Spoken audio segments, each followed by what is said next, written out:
राजा। लाली ओठ लाली कनवा के बाली सुन होई ना के नथिया राजा।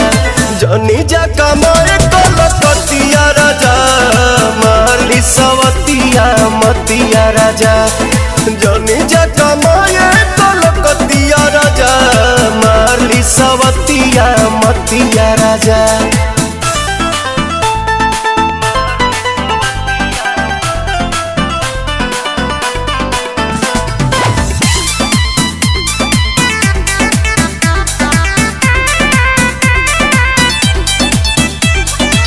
छोड़ी के मेहर हो जाइबा हे हर हमारा से बेसी ना करी के यार। तने ना ए राजन इज्जत के हानि करे पैसा जियानी करे केहू के ना सोट बंगाल के